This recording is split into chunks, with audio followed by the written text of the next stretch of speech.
And today we have my co-host, Lillian Cauldwell, all the way from Pennsylvania. And you know, she is a 15-year radio internet veteran. Salute, ma'am. And you know, she's looking bright, and I can always count on her to pull me through another hour. You know, it's almost like an MMA. You know, it's an MMA down where you are. It's almost like, you know, a wrestling I have every day with all co-hosts, trying to find out what they're talking about, trying to tune into their mind, you know, and keeping up with them. You know, it's such an exhilarating ride we have. And it's such an honor to have you, Lillian. And, you know, God has put us through, or this universe energy has put us together to be connected together in this very strange time of humanity. But it's such a wonderful time we have together, Lillian. I can always count on you, you know, in doing a very good show. Lillian, how are you doing there? And tell us the weather and how you are hanging on.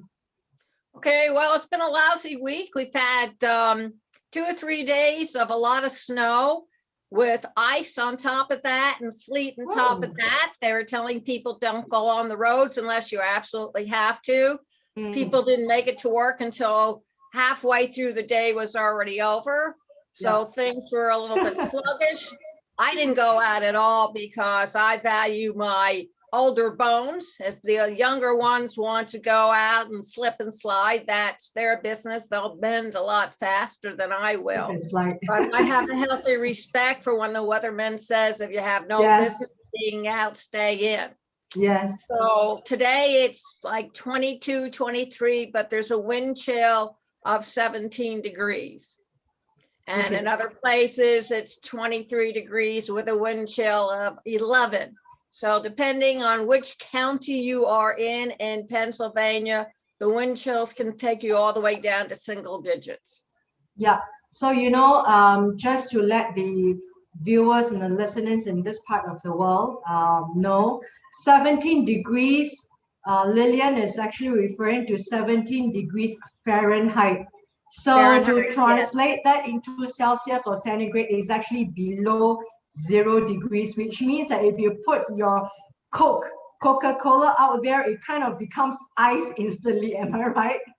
Absolutely. You don't want to stick your tongue on a piece of metal because it will be stuck.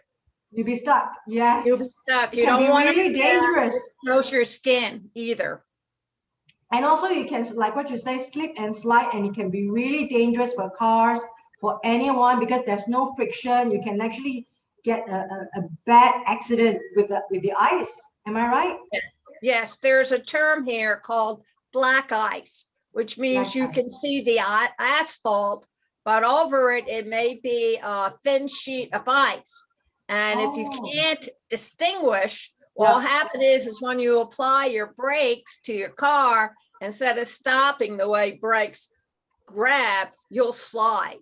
Because your brakes will lock. They won't be able to react fast enough to the slide. So your wheels all of a sudden can't take you anywhere, and you're just kind of going with the flow of the ice.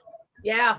Which can be really dangerous because you're not in control, and you can actually just hit another car or hit the tree or hit whatever thing is just in front of you. I mean, these are the accidents that happen, that cars pile up on the roads.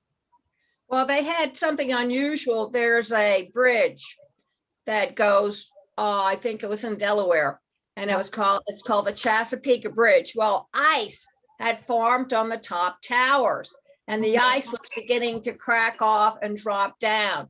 And the force of the ice was so hurtling down that it took a car, put somebody into the hospital. So they shut the bridge down altogether because the ice that was breaking off was dangerous to the people driving below. Absolutely. So even before we go into the theme of today, just to let us know where you're from, to have this visualization of what the situation is, you know, and compound it with the pandemic, and you know, viruses are kept alive in very cold temperature. Does it mean it's worse? Well, usually cold temperatures can tamp out a virus. That's why they like to say, and when you get a freeze, you want to get a hard freeze, which means it goes below 32. So it can really go into the ground and kill off all the virus and all the Okay, so it's good. living underground because during the winter. So if you hear somebody say a hard frost, it's wiped out a lot of the insects. You can see that because that following summer there may be less mosquitoes around. There may be less flies around. Whereas out in the South, for example, and in parts of the Pacific Northwest where it remains warm all the time, the cold is not cold there, so it doesn't have the ability to kill off a lot of these creatures or pests. Now, if you go into Oregon, of course, they have, because of where they're located, they can have warm weather, but they can also have 32-degree weather, and even just going down 1 degree, 31, makes a big difference. Things do not do well in the cold, but they thrive very happily. I mean, just go to any jungle or tropical rainforest. They thrive in the humidity and the warmth. Yes. Yeah. So, so you are kept well. And tell us about the follow-up of your second dosage of vaccination. How are you feeling, Lillian? Well, I got to warn you, if you're getting your second vaccination, I had it with Pfizer. I'm not sure how the other one is, but the second one is a real kicker. Your arm is sore for several days after. Some people get exhaustion. Some people get bad headaches. And some people get the equivalent of a stomach virus. And basically what I'm hearing from the older folks, meaning in their 80s and 90s, is that if you take a good nap, you'll feel better. But this is what you need to expect. Wow. So what about yourself? How was your reaction to it? My arm bothered me for several days. It was just, wasn't swollen, and it wasn't red around the injection field, but it was sore. So instead of lying on my left side when I went to sleep, I laid on my right side, like getting a flu shot or a vaccination for the shingles or for pneumonia. Just your arm is sore, but it's not anything you can't live with. Okay. And how long did that take? I say about 2-3 days. Now, there's one thing your viewers really need to remember. If they have allergies, go talk to your doctor and find out which vaccination would be the best for you. I have friends who can't have the flu shot because they're allergic to egg. And if you're allergic to egg, it means you can't have the Pfizer shot. So if you don't know what you're allergic to, call your primary doctor and find out. Because if you have the wrong inoculation, it's life-threatening. Okay. I mean, I don't know about myself, but I'm really sensitive to chemicals, to, general meat, protein. I'm a vegan. I don't know. I'm really going to this whole phase, having a lot of uncertainty because, I am actually, I have a weak immunity system in the first place. And plus, I have a really strict diet that I'm a vegan, not a religious regimen, but the way that I've chosen my food for the last 15 years, which makes me ultra sensitive because I've been so careful with the food and with the environment that we live. That kind of give me a little bit of jitters when I think about like what you say. It has been on my mind, and I do have sensitivity to like having a bad stomach, having IBS, easily irritable bowel syndrome, and even probably SIBO. If you know what SIBO is like it's an overflowing of friendly or unfriendly bacteria in your small intestines because of the strict diet that I take. And I'm usually dairy free. except for if I need my calcium, I take yogurt, but really just pure, wholesome, 100% milk yogurt without additives or chemicals or flavoring. That's how I've kept myself for the last 15 years. So, for me to get something of this, I don't know how my body is going to react. It's all in God's grace. What do you think? What's your advice for me, Lillian? I think you need to, I don't know if they have holistic doctors in Singapore, but you may want to find out and talk to a holistic doctor and ask him or her how you can protect yourself should you not be able to take either one of the inoculations that they're offering. I just know that I have a friend who hasn't had the flu shot since it came out. She's in her I've never had a flu shot in my whole entire life. I've lived without it. She's allergic to what's in the flu shot. So she's very careful about how she takes inoculations. And she found out from her doctor which inoculation would be the safest for her to have. And so I'm urging everybody to please check with their doctor or their acupuncturist, whoever they go to, holistically, herbal, vegan, to find out just exactly what your body can tolerate, because getting a shot that's supposed to protect you from COVID-C, that will in turn make you sick over the ingredients that they used to come up with this inoculation, is not the time for you to find out that this is the wrong thing for you to have your body injected with. Because when you're injected, it enters your bloodstream, folks, immediately. And it circulates in your body immediately, including your heart, liver, kidney. It has the ability to close down your breathing. So this is not anything to be trifled with.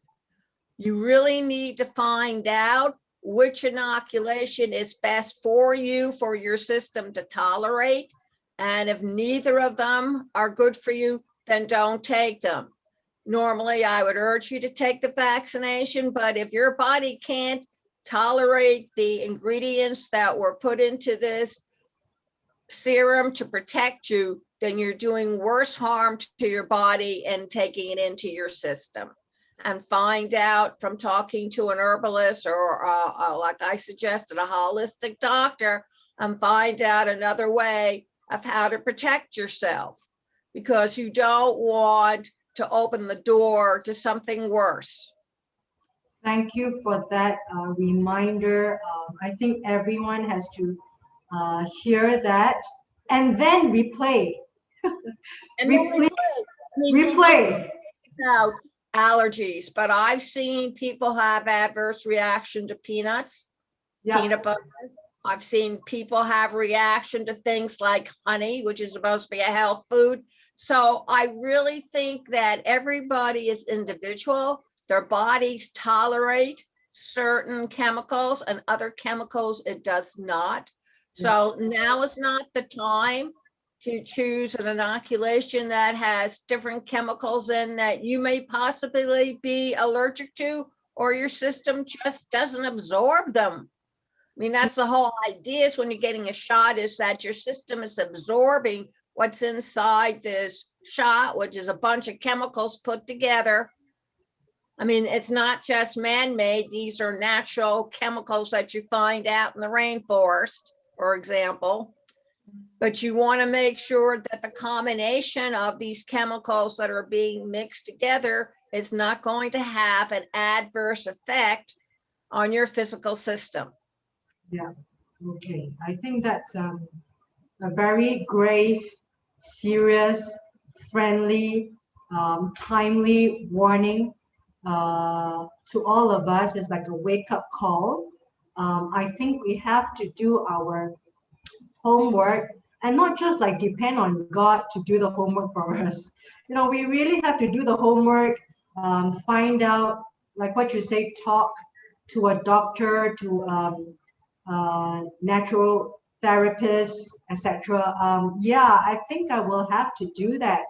There's there's all this news out there. Some of them, I don't know, it's really hard to uh, filter out what you read and what you do not read, because there's such a barrage of information that's thrown to you from the internet. Somehow we will have to weave through them and get the rightful information. But how do you get your information, Lillian? And how do you discern which information is fake and which is not fake?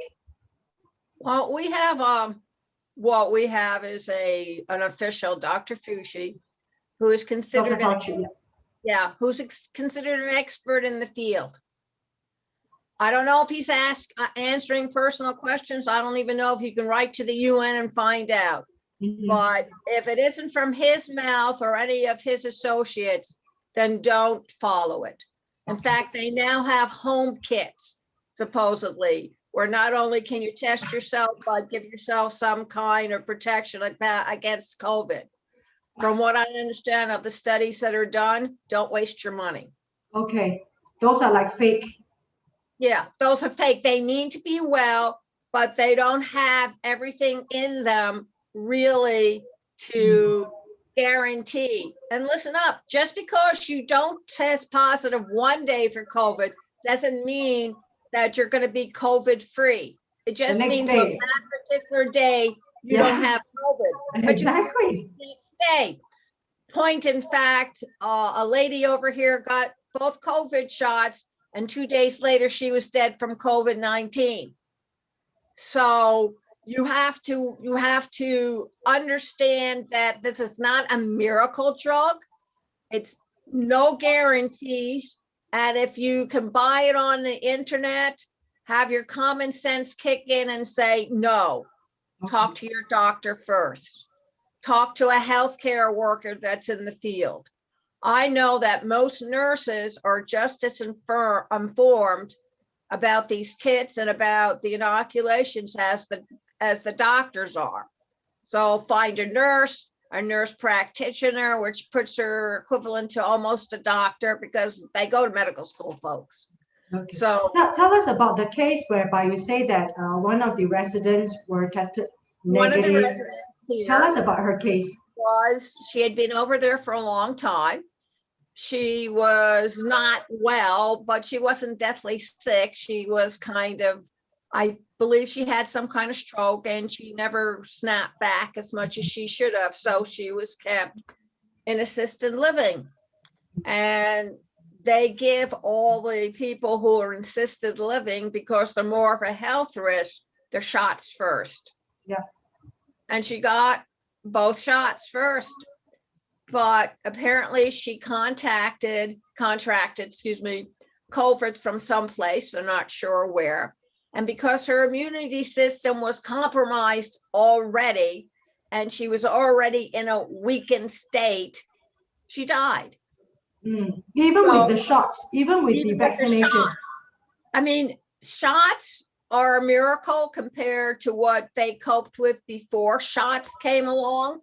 And in the words of a popular phrase, we've come a long way, baby, from the initial shots when they took smallpox and actually injected you with them to fight off smallpox when it came to be. And basically that's what COVID-19, folks, is that you're taking part of the illness into your system, but in a smaller dose, so your system can acclimate to it and then fight it off. That's the whole theory behind inoculations. And if you don't understand that, I suggest you go and learn for your own benefit of mind. One of the things I have learned, and I taught my son, and he now teaches his kids, always ask why.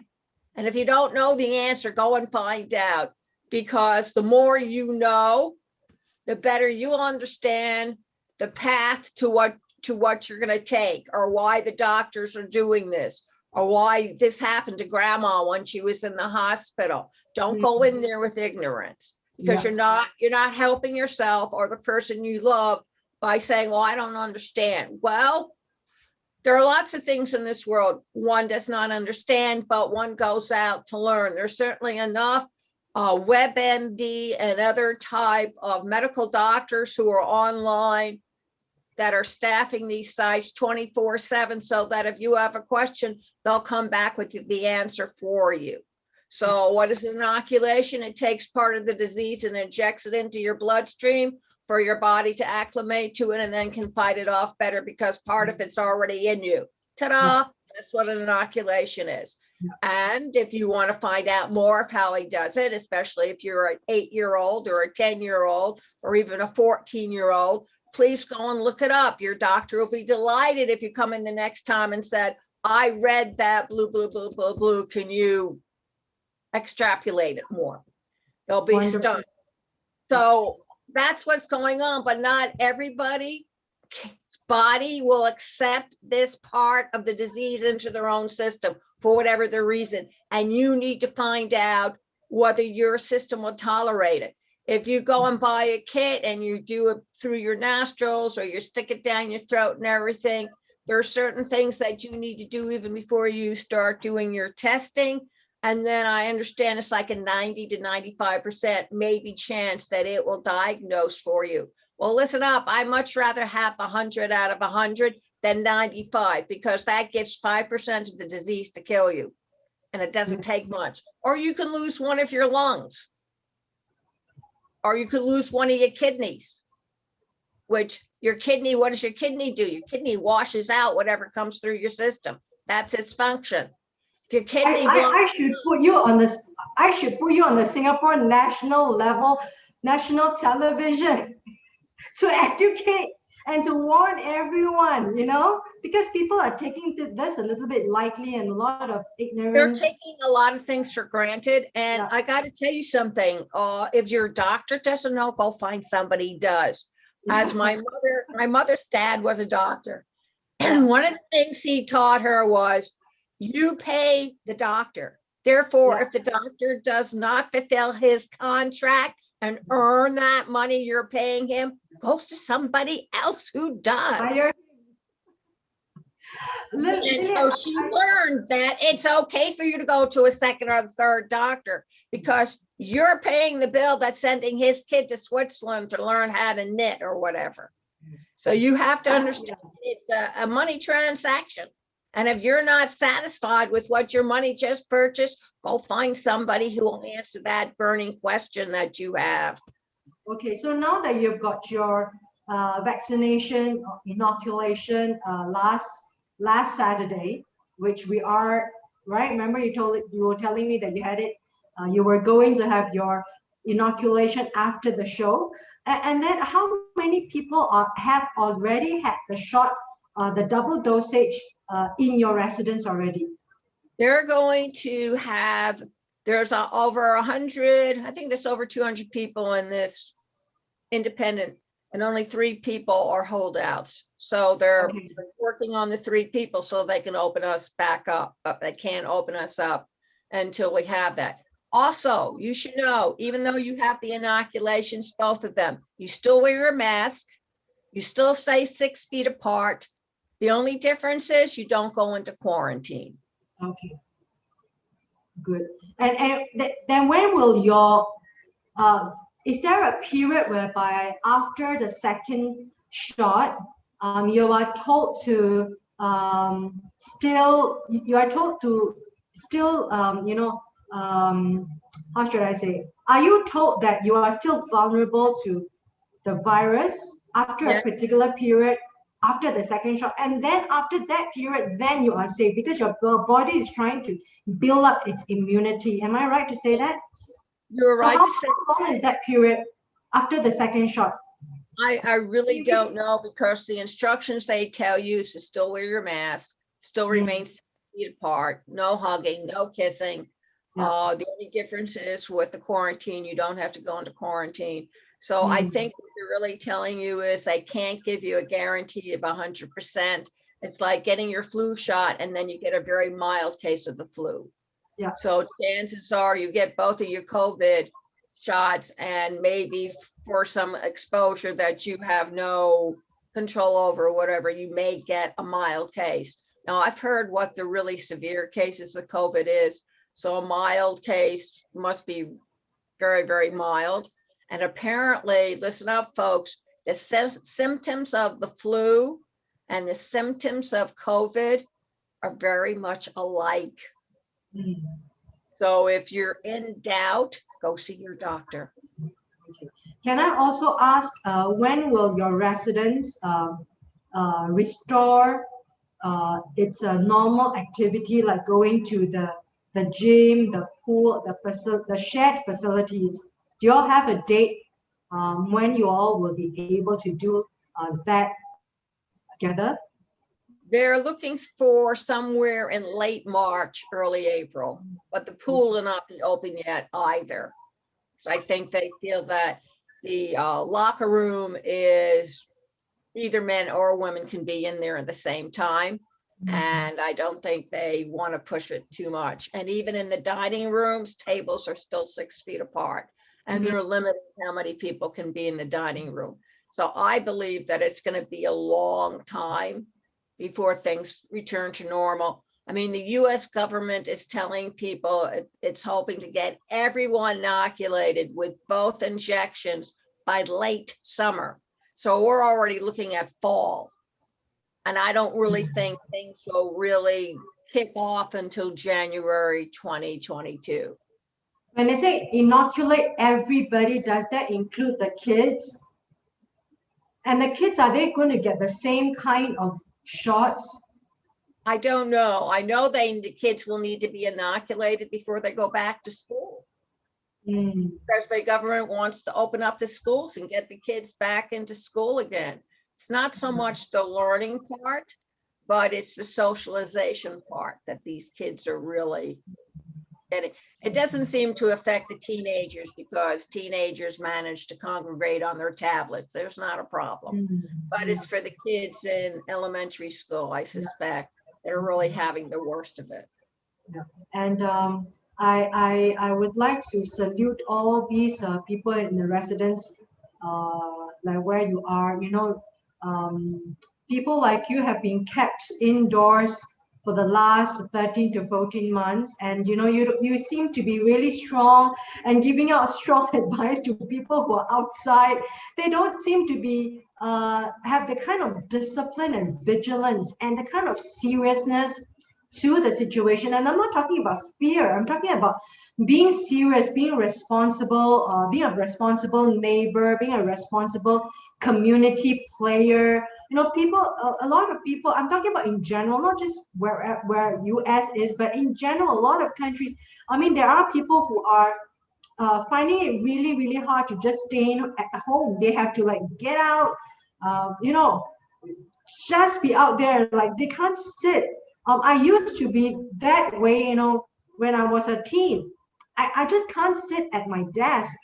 But there are people like that they can't stay in a home. And I'm just thinking, like, it's so hard for a lot of people who are under lockdown, and we need an extra how should I say, reminder. We need to give an extra reminder to these people who can't stay in house. Do you have friends like that who they just can't stay in house? Well, my grandson is having a lot of trouble. But he has a backyard he can bounce into, and he has the front yard that he can bounce out of, and he does miss his friends. But Daddy keeps on thinking of interesting ways to keep him occupied.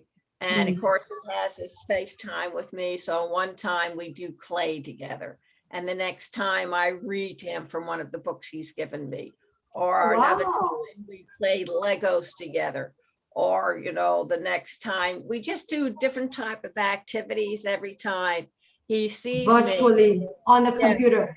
On the computer. Wow. So you really have to think a couple of steps ahead of time.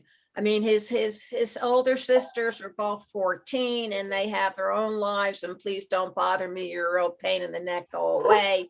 And, mommy still works away from home and daddy works at home. So daddy does what he can. They have a babysitter that comes in part of the day to work with them as well.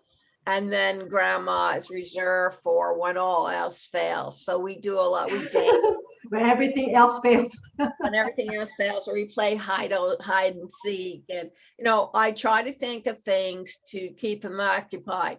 And listen up, folks, this kid can keep himself busy for hours playing with his Lego. So it's not that he misses his friends. So I'm a friend. Okay. He can do friend things with me. Yeah. I don't play. I'm not the adult with him. I'm his playmate. And that's fine with me. He knows if anybody's going to be holding him accountable, it's dad and mom. They're the ones who are the bad people in this relationship. Grandma plays with him, and grandma doesn't say, no, you shouldn't do that, because I'm just his friend. And that's fine with me, because he needs somebody to play with. Yeah, he needs someone who's a friend. Yeah. Judgmental of what he does, because he gets up, he gets it already from his two older sisters and from his parents. He doesn't really need it from me. So I try to, he's learning how to count change and learning how to money transactions. Okay, he's in second grade, so he's learning how to do money transaction. I save all my change, folks, buy those special paper containers, dimes, nickels, pennies, and quarters. I said, you know how to read, what does it say? And he sounds it out and he says, oh, I have to get 25 of these suckers together before our $5. And I said, start counting. And that's exactly what he does. And so now he's learning how to do change. When somebody gives him $1, he rounds it out and he adds the individual coins and he gets to $1, and he's able to do that. And this is something that will last him for the rest of his life. God knows I can do it. My dad told me when I was his age. So that's what we're working on right now. And he loves it. He thinks I said, in whatever coins you put away in their little packets, I said, you give to daddy. Daddy will put it in your bank account and you can start adding money. He thinks that's the greatest thing since sliced bananas. Wow. And I'm thinking, like, ladies and gentlemen, this is how Lillian starts that financial education for a 7-year-old. Yeah, is that how bills too? And I said, so how many quarters make up this $1? 4. I mean, he's really getting good at it. So I gave him a couple of dollars and said, put it in his bank account and let him start saving his money. So by the time he gets to junior high, he may have $100. Good for him. Yeah. Have you tried, like, for your children when they were young, have you tried like buying stocks and shares for them as a kind of savings? I haven't done that yet, but I suspect when the time comes, he'll probably talk to him about that. Or maybe I'll have my financial advisor talk to them too, because I know that my husband, his father was a CPA, and his dad taught him how to buy shares in the stock market, I think around 12 or 13. And he started his own investment portfolio by then. So by the time he got to college, it was pretty impressive. Yeah. Wow. We should learn that. We should learn that here in Singapore.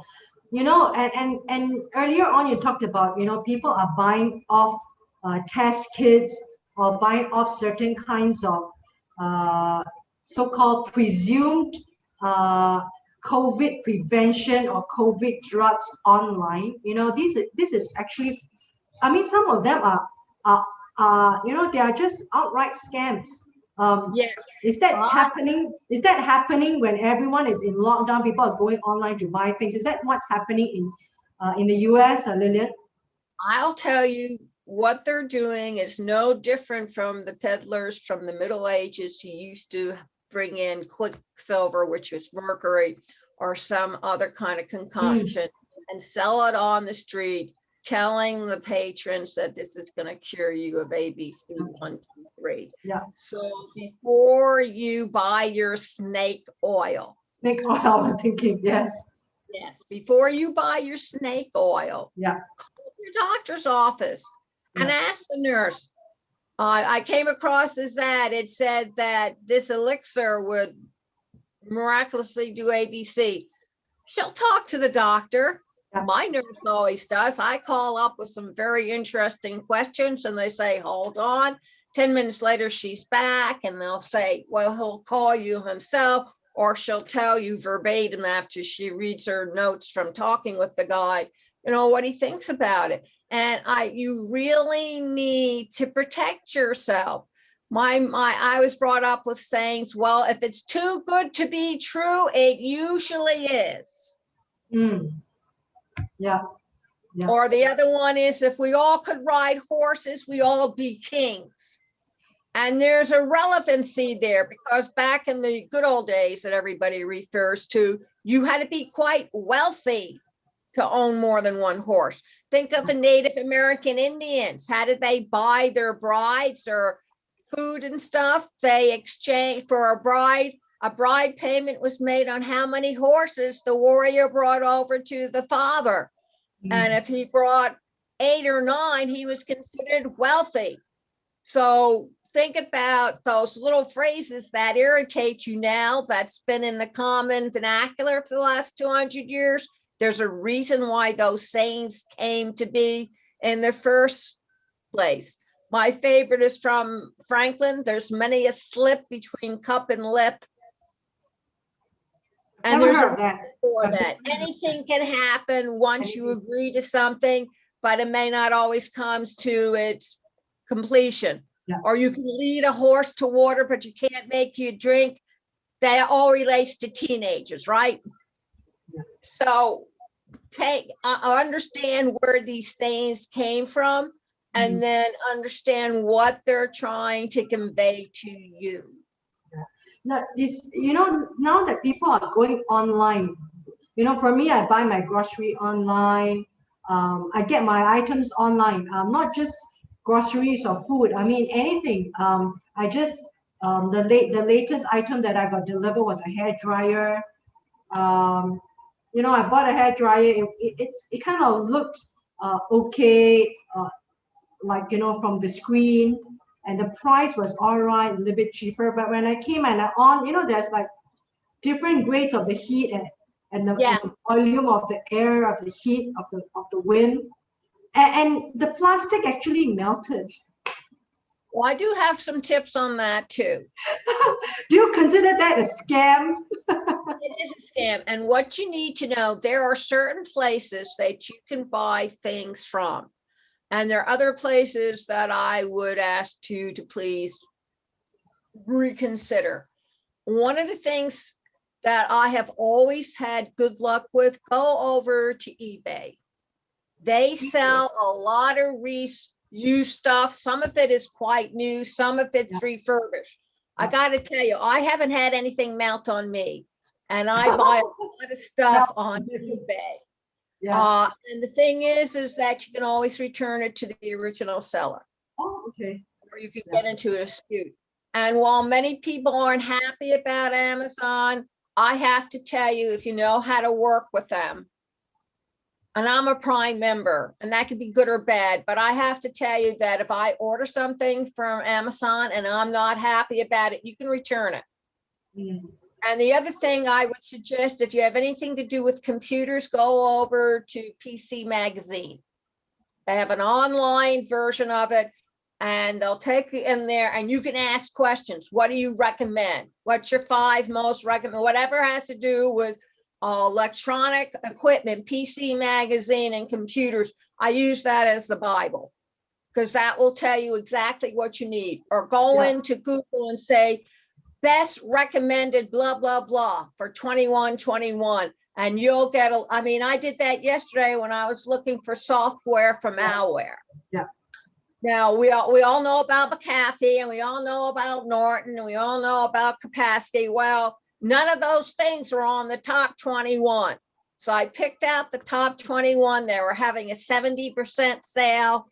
How much better can you get? I paid $29 instead of paying $99. Not bad. I put the darn thing in, and it automatically protects my computer. Plus, I get 2 additional licenses to apply to my other computers. Plus, if you want to, they even have special software for your cell phone and tablets and your TV as you're using your TV. So, and I went and looked at all the top recommended stuff, and every single time this particular software is number 1. Now, I know people are going to laugh, but if something comes in 3 or more times being mentioned, buy it. The other thing to do is always look at the reviews. People are very honest in the reviews. I think that's the one time they feel they're safe to say this is a piece of crap. Don't waste your money. So always make sure there's a review, and you can find a review on everything. Doing business with a company, look them up. They'll tell you whether it's a scam or whether they're never paying their bills or this is a company to stay away from. In the United States, they have called it the Better Business Bureau. You can go on there. They'll tell you where this company is rated.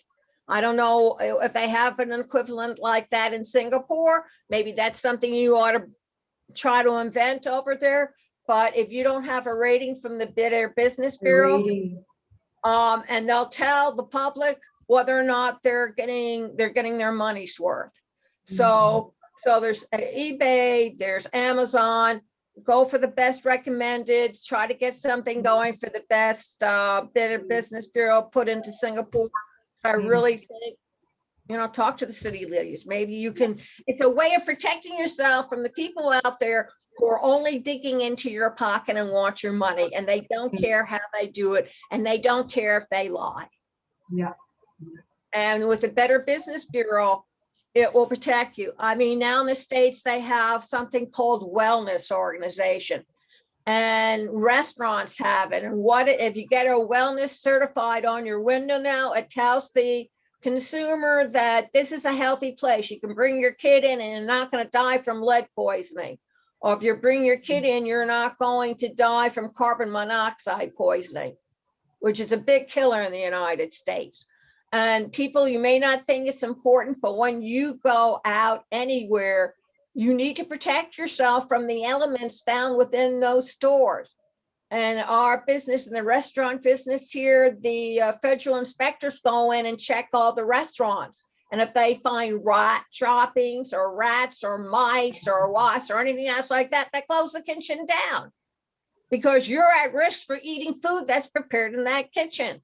Yeah. Just because you're called a consumer doesn't mean that you walk in blindly into any place. I mean, during the Middle Ages, they didn't have any options. And during the Renaissance, things got maybe a little bit better. I mean, here in the States, they finally made the connection, the settlers, that if they put things out in the snow and the ice, chances were it preserved it better. Hello. So you want to preserve your health and the health of your kids. Yeah. It's all about consumer education. I mean, a big shout out to Lillian. You are really giving us a lot of consumer awareness and consumer awakening. Well, you need to know it in today's times. Yeah, of course. And you're not always going to tell you you're walking into a pile of shit. I think you actually hit the nail on the head, because in restaurants, particularly now in the pandemic times, you don't know who is the one and how are they handling the food behind the kitchen wall.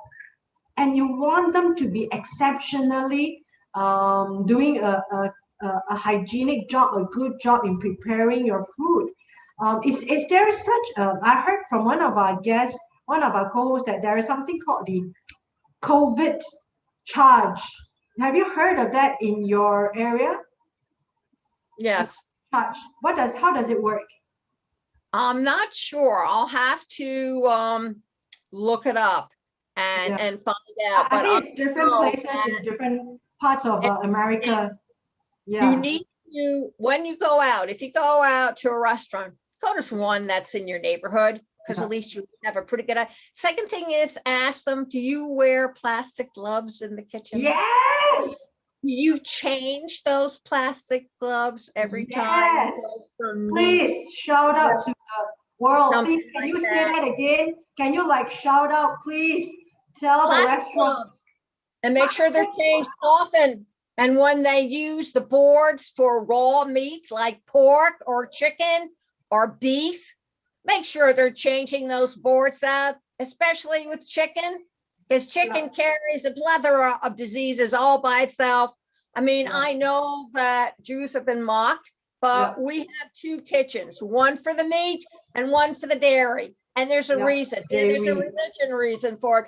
But the practical reason is you don't want to mix untreated meat, uncooked meat with dairy. You're crazy.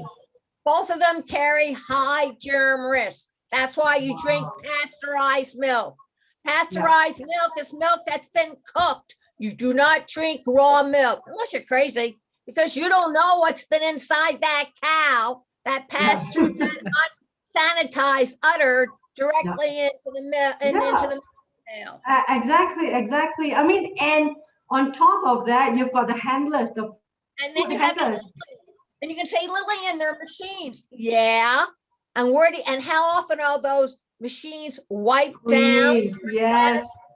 Now people sanitize everything because they're told they have to. It's the law.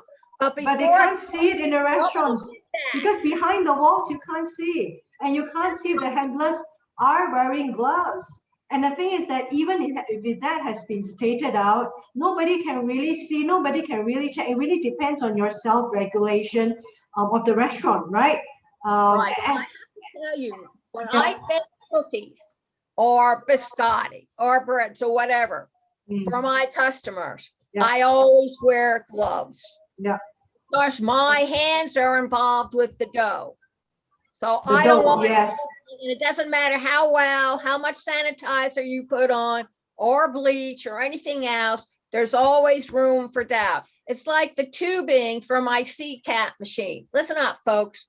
When I wash out the tubing, it cleans it. I put in a little vinegar in the water to sort of sanitize it, okay?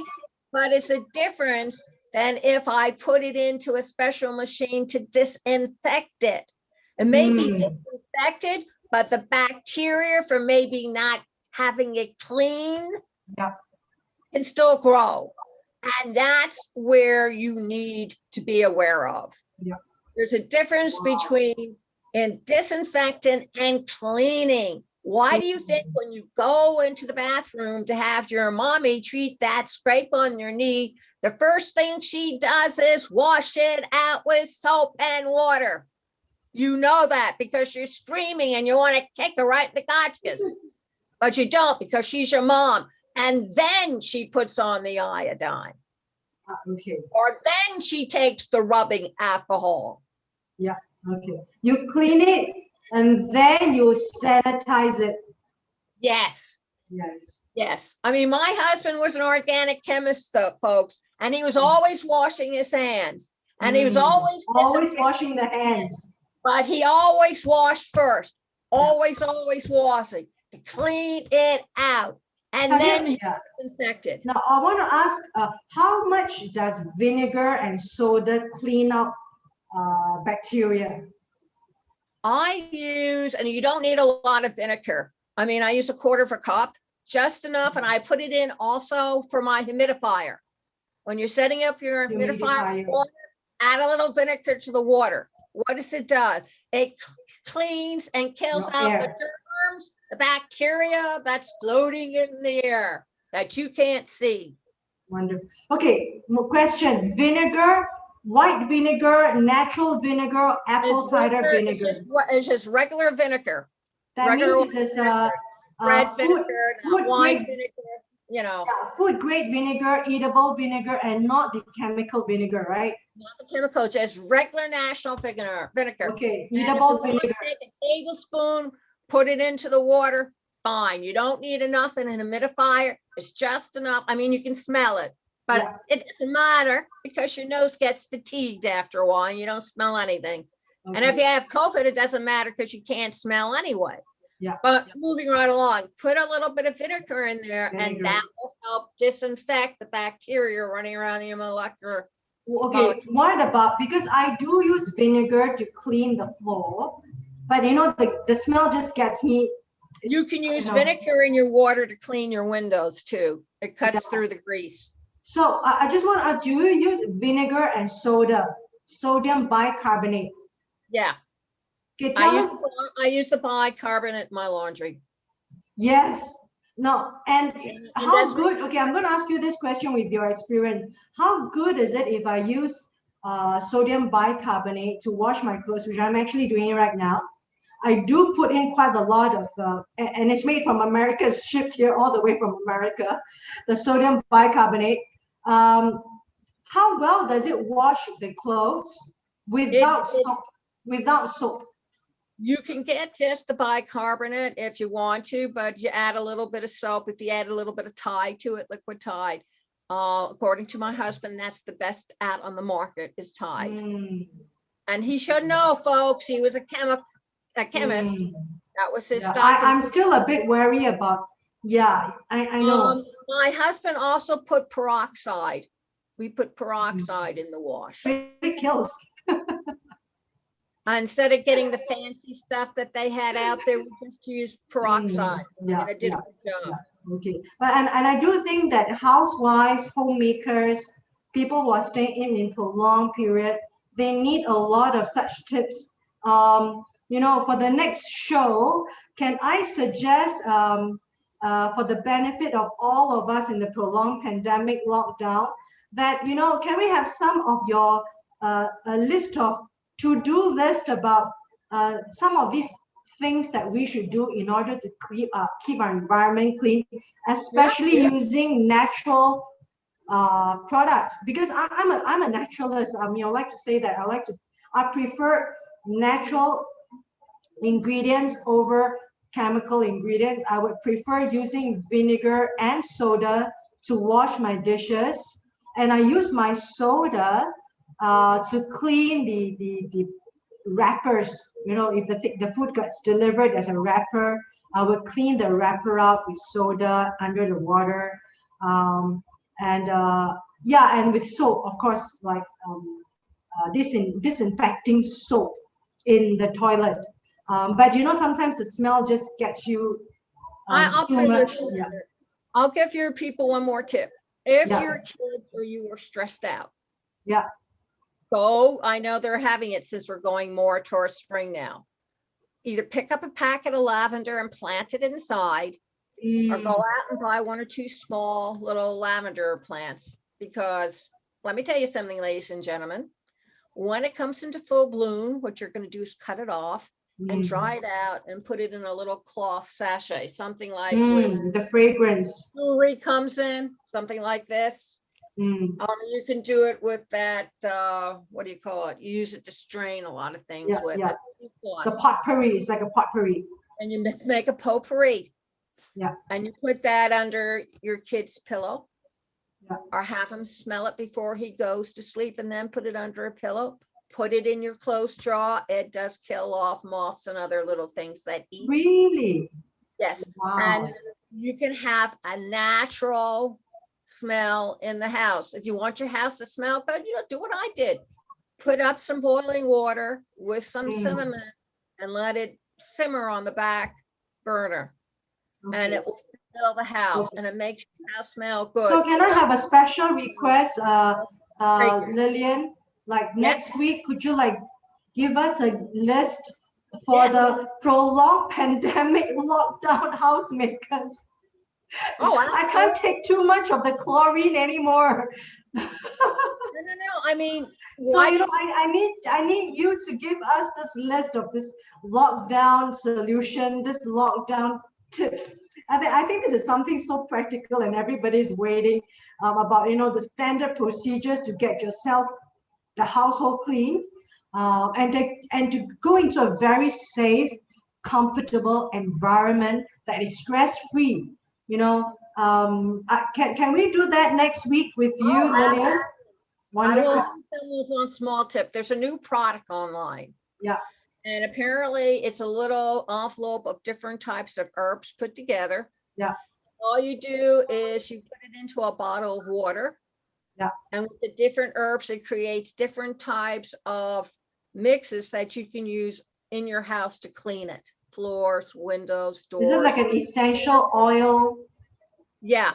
I forget what they've been advertising it on and off. And basically you just mix it with water, and apparently it does just as good a job as the ones that you pay $3, $4, $5 in the store. Okay. Yeah. So I'll wait for you about giving us your tips. You know, Next week, ladies and gentlemen, is going to be the final show for Lillian. You know, Lillian, this passes so fast. Yeah. I can't have enough of you. Well, you can put me permanently somewhere along the way. You know, we should have a radio show on with you. You know, just talking about issues about life, about your experience, about family values, which is something that we honor a lot here in this part of the world, about the family values, about good old-fashioned values. Well, You know, I do know that. I would love that. I mean, even though we're in a very modern society, I think good old-fashioned values, you have to keep them. You know, even though we're going into a new millennium, we're going into a new artificial, intelligent world. I mean, good old-fashioned, we should keep them. So, you know, Lillian, in the next 15 seconds, would you like to wrap up and say goodbye and then hello again for the next week? Sure. I want to thank everybody for joining us this part of the segment. Thank you very much. You can find me on Passionate World Talk Radio Network. You can also find me on Twitter and Facebook, all the usual social media places. You can't miss me. Just trot in Lillian Cauldwell and I'll jump off the page with my red hat on. Should you me, you can email me at the number 1 scpodcasts@gmail.com. Or if you want to text me, my cell phone is 484-364-1032. Well, and I want the scam must be coming if you give away that number. I haven't got anybody yet, but I will tell you this: before you do anything, always talk with a professional. The doctor. Talk with an expert, somebody who's been trained and has received, yes, a doctorate in what they know, because they've been trained folks. The rest of the stuff that I provide for you is the way I was brought up and also what I've learned. Good old-fashioned experience, good old-fashioned life experience. It's good old-fashioned life experience. Please don't make my mistakes. Would you pass along to your children should you desire to give them baggage? But no, listen up. You may learn something and you may be able to use it. Yeah. Thank you very much. You know what, Lillian, I am gonna keep you, even as the pandemic, the prolonged pandemic is going to end, which I hope it ends. You know, with the ending of the show, I really hope the pandemic will end. So you know what, ladies and gentlemen, next week, the same time, same day, Saturday, 10 p.m. Singapore prime time, 9 a.m. USA Eastern Standard Time, USA 10 a.m. Central Standard Time, and USA 6 a.m. Pacific Time. You can tune in and watch and listen to Lillian Cauldwell from Pennsylvania, and from me here in Singapore, broadcast to the ends of the world, across the planet, across the oceans. And we are here because we're doing the show for you. And Lillian, I'm going to keep you. Let's work something out that you can give us a long, a list of a lifelong good old-fashioned experience to keep us away from pitfalls, to keep us away from mistakes. And I think that would be really good for a lot of young people.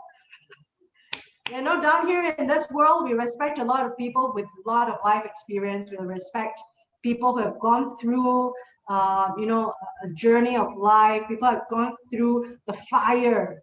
They have emerged the phoenix at the end of the road, and that's really hard. To have gone through life safely to go to the other side, right, Lillian? That's it. I'm on the other side now, peering through the.